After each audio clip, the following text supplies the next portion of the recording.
camp militaire de Kafaya, suite à l'une de ses publications concernant la disparition, selon lui, qu'il a publié la disparition d'un camion de tramadol. Vous savez que le service médiateur lutte acharnée contre les revendeurs de ce service-là fonctionne? Oui, ça fonctionne, fonctionne, exactement. Et toutes les semaines, on voit les incinérations de ces faux médicaments. Sauf que ces médicaments qui seraient qui serait saisi au niveau du port qui conduit vers le camp Alpha Yaya. Selon le directeur de publication de Mosaïque, il y a un camion qui aurait disparu. Donc, comme ça arrive souvent, ça arrive souvent, on a tout le temps dénoncé des camions qui disparaissent. Justement, surtout certains produits. Quand c'était sous Alpha Condé, et même après, vous savez, il y a un véritable business, mais qui ne dit pas son nom dans l'affaire de médicaments. Il n'y a pas que ceux qui sont à Madina. Ce sont des victimes, ce sont des victimes collatérales. Les vrais acteurs de ces faux médicaments, c'est ceux qui sont dans les pharmacies et ceux qui sont censés réprimer, et justement, la lutte contre, ceux qui sont censés lutter contre les organismes de répression des faux médicaments. Ils sont dedans. Donc l'association des presses et les patrons des presses est en train de saisir la haute autorité de la communication, de se saisir du dossier, voir comment traiter ce dossier à l'amiable entre les militaires et puis les journalistes. Et ils appellent aussi au CNRD et aux membres du gouvernement de revoir ce côté pour ne pas qu'on transforme certains jugements ou bien certaines publications des journalistes en attaque pour au moins biaiser la liberté d'expression. Donc il y a cette communication qui est là. Mohamed Bangoura doit se présenter aujourd'hui, doit se présenter devant ceux-là, c'est ça? Normalement, mais le cas militaire, c'est pas la justice quand même. Oui, c'est ce que je dis. Tu avais dit aurait, c'est pas aurait. C'est un fait avéré, puisqu'il y a un communiqué qui accompagne cette convocation. L'association des journalistes a fait un communiqué où on demande à ce que la HAC se saisisse du dossier, afin que, parce que pour eux, le syndicat de la presse privée, effectivement, seul la HAC est habilité à gérer les questions relatives à la liberté de la presse ou aux propos tenus dans un média donné. Si aujourd'hui les militaires veulent se substituer à l'autorité de régulation, ça pose problème. Il faut rappeler déjà dans quelles circonstances le FNDC a été créé. C'était pour lutter contre le troisième mandat d'Alpha Condé. Les velléités du troisième mandat, ils se sont battus. Alpha Condé a fait passer le forcing, mais ils ne l'ont jamais reconnu. Ils ont continué à se battre contre lui. Donc si quelqu'un vient mettre fin au séjour d'Alpha Condé à la tête de la République, je crois que la chose la plus normale et la plus grande cohérence, c'est de saluer ce coup-là et d'accompagner ce monsieur. Et puis disparaître. Alors, il faut comprendre que lorsqu'ils ont soutenu Mamadi, lorsqu'ils ont applaudi Mamadi Doumbouya, ils ont plus applaudi la fin du règne d'Alpha Condé que la prise du pouvoir par Mamadi Doumbouya. Ensuite, ils ont montré leur bonne foi. Ils ont accompagné la transition. Au-delà a dit qu'ils se sont même érigés en avocat du CNRD. Donc ça veut dire quoi? Ça veut dire qu'ils n'ont pas un problème avec le CNRD. Ça veut dire qu'ils n'ont pas un problème avec Mamadi Doumbouya. Mais ils ont un problème avec la gestion nouvelle de la transition. Parce qu'ils ont accompagné les premières actions. Et pourquoi ils ne sont pas allés à la table de négociation? Ce n'est pas parce qu'ils ne veulent pas, c'est parce qu'il n'y a pas de dialogue. Et lorsqu'ils ont projeté une première manifestation, je pense à 3 jours de la manifestation, le Premier ministre a tenu un discours les appelant. Ils ont sursis à la manifestation, ils sont partis aux négociations. Après, il s'est passé ce qui s'est passé là-bas. Ils sont revenus. Lorsque vous demandez qu'il y ait une durée de la transition, personne ne parle. Parce qu'aujourd'hui, il faut rappeler que Doumbouya a répondu, on en parlera à la CEDEAO en disant que personne ne va lui imposer un rythme. Sauf que le problème, c'est que le chronogramme dont il s'agit, le programme de refondation dont il s'agit, il ne l'a pas confectionné avec le peuple de Guinée. Il n'a pas été élu sur ça. Ce qui fait que lorsqu'il veut faire quelque chose, il doit l'expliquer aux gens. Alors, lorsqu'on parle du FNDC, c'est parce qu'ils n'ont pas...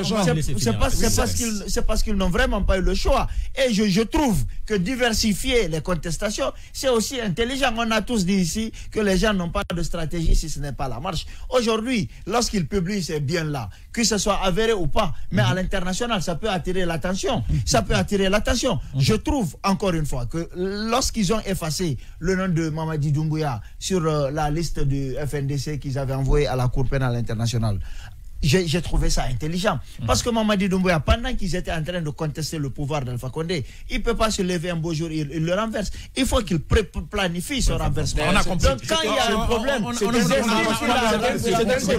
a compris tout ça. Alors j'aimerais poser une autre question. Je termine en disant que c'est pas au FNDC d'aller à des négociations. C'est quand même difficile de défendre le FNDC.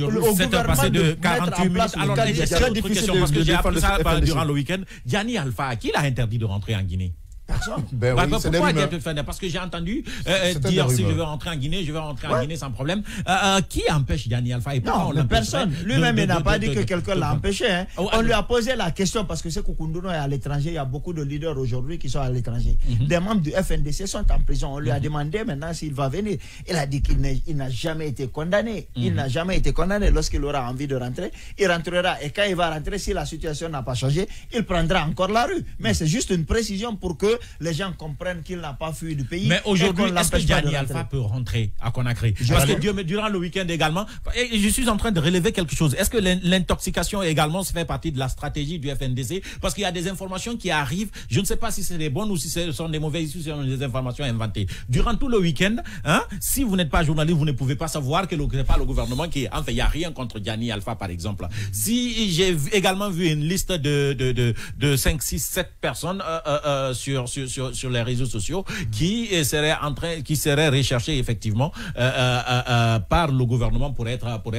arrêtés, parmi lesquels enfin la liste sur laquelle figure un certain Bailo que nous avons interrogé dans ce studio, Billo que nous avons déjà depuis un temps ne veut pas apparaître, donc recherché, même si c'est pas officiel. Oui, mais personne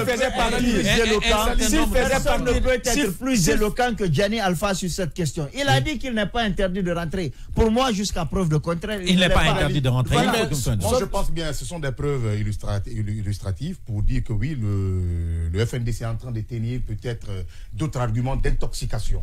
Parce que publier la liste de certaines personnes pour dire qu'on est en train de les poursuivre, dire quelque part aussi, même si ce sont des rumeurs, dire que Gianni Alpha serait en exil, il ne sera plus permis de rentrer à Conakry. Je pense bien, ce sont des conditions, ce sont des arguments très fructifs, au moins pour le FNDC. Le gouvernement, lui, quand même, reste sur sa position parce que récemment, on a entendu la réponse, si on peut appeler ça comme ça, du colonel Mamadi Doumbouya à la CEDEAO au cours du conseil de ministres.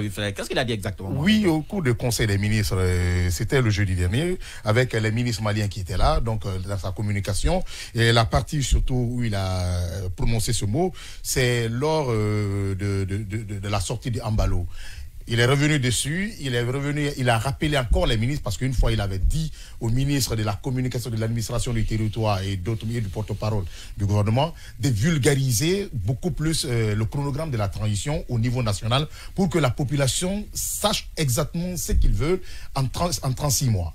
Donc il avait dit au ministre de l'information d'aller dans ce sens.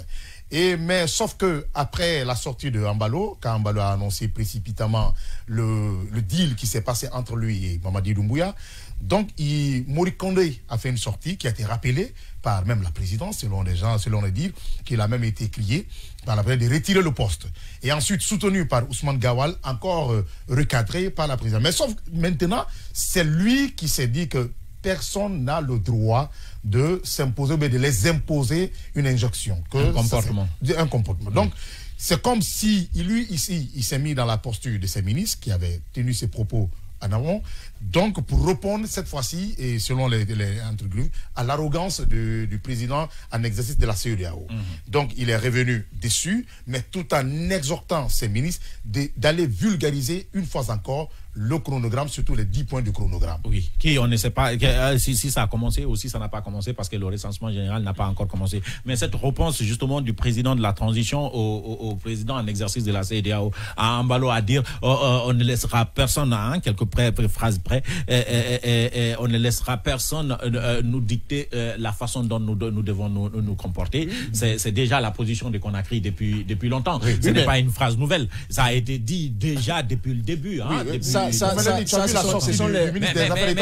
est-ce que ça corse déjà la situation entre la Guinée et est-ce que ça corse la situation entre la Guinée et la CEDEAO? Est-ce que ce sont des propos problématiques? Après la convocation de Mohamed Bangoura par la Direction générale du service des renseignements militaires, le SPPG tape du poing sur la table et fait une déclaration. Chers camarades, l'heure est très grave pour notre corporation. On veut nous amener à répondre désormais dans les cas militaires et non devant les tribunaux à plus forte raison à la HAC. En effet, Le directeur de publication du site d'information www.mosaicguinée.com, Mohamed Bangoura, est sommé de se présenter dans les locaux de la direction du renseignement militaire de l'état-major général des armées. Pire encore, des militaires ont débarqué vendredi dans sa rédaction d'où ils voulaient le cueillir et traîner dans la boue comme un objet avant de l'envoyer à une destination inconnue. Heureusement qu'il n'était pas sur place ce jour-là, mais depuis lors, il reçoit des appels téléphoniques l'intimant de se présenter au camp. Si on ne prend pas notre destin en main face à l'histoire, la presse indépendante va sans doute disparaître en Guinée à notre époque.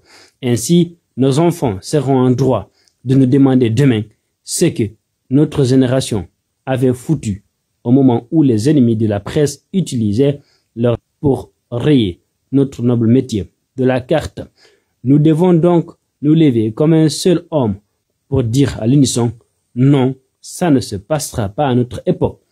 Ce non historique qu'on va énergiquement exprimer doit être accompagné des actions courageuses devant n'importe qui. C'est pourquoi, au nom du principe selon lequel il n'est tenu obéir à un ordre manifestement illégal, nous demandons à Mohamed Bangoura de ne pas répondre à cette convocation illégale, car en République de Guinée, un journaliste n'a pas à répondre dans un camp militaire.